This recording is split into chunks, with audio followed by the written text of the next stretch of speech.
going to present the ocean garbage or the ocean trash, the sources of ocean garbage, the location of ocean garbage, and the impact on marine organisms. So, what is ocean garbage? Ocean garbage is essential any human-made waste that find its way into the ocean. It can be anything from the large pieces of debris like discarded fishing nets and abandoned ship to smaller items like plastic bottle, cigarette butts, and food wrappers. The most prevalent type of ocean garbage is plastic, which is durable and doesn't easily degrade, posing a long-term threat to the marine life. There are two types of sources of ocean garbage, which is the land-based sources and ocean-based sources.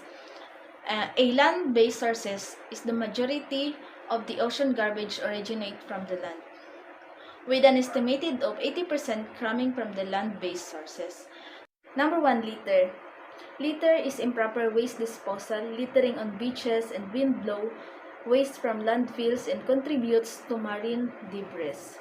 Number 2 is yung stormwater runoffs. The rain and snow can carry pollutions from street, parking lots, and agricultural fields into storm drains, which often discharge directly into the waterways and leading to the ocean. Next is riverine inputs. Rivers acts as a major pathways for plastic waste to reach the ocean, with an estimated 1.15 to 2.41 million tonnes of plastic entering ocean each year from the rivers. Ocean-based sources. While land-based sources dominate, some marine debris originate directly from the ocean. First one is fishing gear. Fishing gear is discarded or lost fishing nets, lines, and traps, often referred to as ghost gear, pose a significant threat to the marine life.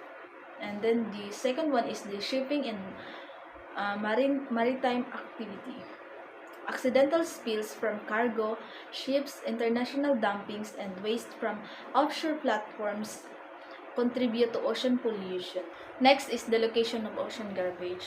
Ocean garbage is not evenly distributed, with certain accumulating higher concentration of debris.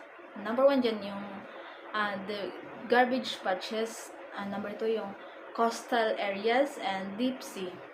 Yung mga garbage patches are where ocean currents converge, traffic, floating debris, or the most well-known is the Pacific garbage patch located between Hawaii and California. The next one is coastal areas. Beaches and shoreline often accumulate large amount of debris, particularly plastic, which washes ashore from the ocean. The next is yung deep sea marine debris, including microplastic, has been found in the deepest part of the ocean, demonstrating widespread reach of this pollution. Impact naman sa marine organisms. Ocean garbage poses a significant threat to marine life through various mechanisms. Number 1 dyan yung ingestion. Marine animals often mistake plastic debris for food, leading to ingestion. Example dyan yung starvation. Debris fills the stomach or giving animals a false sense of fullness while depriving them to nutrients. Number 2 naman dyan, example 2 is internal injuries. Plastic can cause blockage, lacerations, and other internal injuries. Number 3 is, example number 3 is chemical exposure. Some plastic release harmful chemicals that can accumulate in marine organisms, affecting their health and reproductive capabilities. Number 2 naman na impact on marine organism, entanglement. Marine animals can become entangled. Discarded fish nets, lines, and other debris can lead to drowning. Entanglement can prevent animals from surfacing to breath.